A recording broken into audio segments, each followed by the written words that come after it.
오늘은 요엘 3장 14절부터 21절까지 말씀입니다. 제목은 여호와께서 시온에 거하심이라. 사람이 많음이여 심판의 골짜기에 사람이 많음이여 심판의 골짜기에 여호와의 날이 가까움이로다. 해와 달이 캄캄하며 별들이 그 빛을 거두도다. 여호와께서 시온에서 부르짖고 예루살렘에서 목소리를 내시리니 하늘과 땅이 진동하리로다. 그러나 여호와께서 그의 백성의 피난처 이스라엘 자손의 산성이 되시리로다. 그런즉 너희가 나는 내 성산 시온에 사는 너희 하나님 여호와인 줄 알 것이라. 예루살렘이 거룩하리니 다시는 이방 사람이 그 가운데로 통행하지 못하리로다. 그날에 산들이 단 포도주를 떨어뜨릴 것이며 작은 산들이 젖을 흘릴 것이며 유다 모든 시내가 물을 흘릴 것이며 여호와의 성전에서 샘이 흘러나와서 시딤 골짜기에 대리라. 그러나 애굽은 황무지가 되겠고 에돔은 황무한 들이 되리니 이는 그들이 유다 자손에게 포악을 행하여 무죄한 피를 그 땅에서 흘렸음이니라. 유다는 영원히 있겠고 예루살렘은 대대에 있으리라. 내가 전에는 그들의 피 흘림 당한 것을 갚아주지 아니하였거니와 이제는 갚아주리니 이는 여호와께서 시온에 거하심이니라. 아멘. 그날이 되면 포로로 잡혀간 이스라엘 백성들은 돌아오고 만국 백성을 심판하고 이스라엘 민족은 낫을 써서 곡식을 추수하듯 포도주 틀을 밟듯이 하나님과 함께 이방 민족을 심판하실 것이라 말씀하셨습니다. 하나님의 마음에는 과거, 현재, 미래가 다 함께 존재하는 것입니다. 하나님 마음속의 시간은 뒤죽박죽이 아니라 과거, 현재, 미래가 함께 존재해도 아무런 문제 없이 과거는 과거의 일로, 현재는 현재의 일로, 미래는 미래의 일로 그대로 정리되고 질서정연하게 움직이고 심판할 것은 심판하시고 상 주실 것은 상 주시는 것입니다. 이런 하나님의 관점을 우리도 가져야 할 필요가 있는데 오늘 예수 그리스도를 믿으면 나의 육신은 죽어 땅에 묻히고 나의 영혼은 하나님의 나라에 들어가 영원한 기쁨 가운데 하나님과 함께 거하지만 그러나 그것 역시 하나님의 관점으로 보면 오늘이 현재이면서 동시에 미래로 존재하는 것입니다. 그러므로 성도는 오늘 하나님을 믿는 그 믿음으로 미래에 주어질 신령한 기쁨을 오늘 현실로 끌어와서 사용할 수 있는 것이죠. 그것을 우리는 믿음의 영역이라고 하는 것입니다. 오늘 이 시대 대부분의 사람들의 기쁨은 눈에 보이는 아파트, 자동차, 땅, 주식, 출세 등일 것입니다. 그러나 성도의 기쁨은 여호와 하나님을 기쁘시게 하는 하나님의 뜻을 이루어드리는 하나님의 사역에 동참하는 것이죠.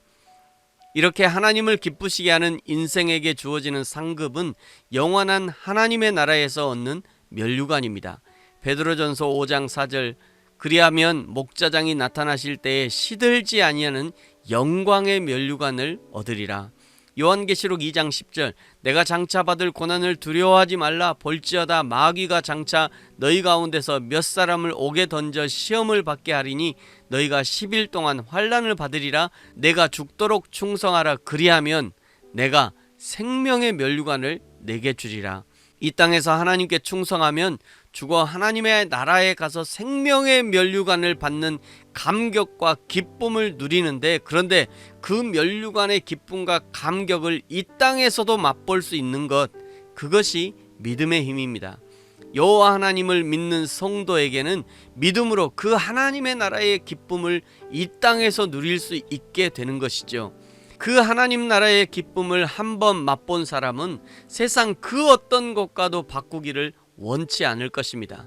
그래서 우리의 신앙의 선배들은 죽음 앞에서도 하나님이 주실 기쁨을 바꾸지 않았고 어떤 고난 앞에서도 결코 우리의 믿음을 버리지 않았던 것이죠. 오늘 14절 계속해서 심판하시는 하나님을 묘사하죠. 여호와의 날이 가까움이로다. 여호와의 날에는 15절에 해와 달이 캄캄해지고 별이 빛을 잃습니다. 계시록의 마지막 날과 비슷하죠. 하나님의 마음속에는 BC 700년경 요엘의 시대나 예수님이 태어나셨던 시대나 그리고 오늘 우리의 시대 지구 종말의 시대가 동시에 보여지는 것이고, 하나님의 말씀은 각각의 시대에 생명으로 살아 역사하시는 것입니다. 16절에 하늘과 땅은 진동하면서 하나님의 심판을 받지만 그러나 이스라엘 자손은 산성과 같은 하나님의 보호하심을 받습니다. 18절부터는 완전히 회복된 이스라엘 예루살렘을 표현합니다. 단 포도주가 떨어지고 산들이 젖을 흘리며 시내는 물이 흐르고 성전에서 샘이 흘러나와 들을 적십니다. 19절 그러나 애굽과 에돔은 황무지가 됩니다. 20절 유다는 영원히 있고 예루살렘은 대대에 있을 것이다. 21절 여호와께서 시온에 거하시니 그동안 당했던 모든 것들을 갚아주신답니다. 성도에게 가장 안전한 삶은 여호와 하나님의 품 안에 거하는 것입니다. 인생의 매뉴얼로 주신 성경대로의 삶을 살아가는 것입니다. 세상에 여러 가지 의지할 만한 것이 있지만 그러나 오직 여호와 하나님만 의지하는 삶이 가장 안전하고 행복한 삶입니다. 저와 여러분이 날마다 다시 지금부터 하나님만 의지하고 하나님만 섬기며 하나님 안에서 안전을 누리는 저와 여러분이 되어지기를 예수님의 이름으로 축복합니다. 아멘. 기도하겠습니다. 하나님 아버지 감사합니다. 악인의 장막의 거함보다 내 하나님 성전에 문지기로 있는 것이 좋다고 고백한 시인의 고백이 오늘 나의 고백입니다. 세상에서 편하고 화려하고 좋은 것을 누림보다 내 하나님 품에서 안전을 누리는 것이 더욱 귀한 것임을 알고 그 하나님의 품을 더욱 사모하게 하시고 그러므로 오늘 믿음으로 성도의 거룩한 삶을 살아낼 수 있도록 축복하여 주옵소서. 감사합니다. 예수님의 이름으로 기도합니다. 아멘.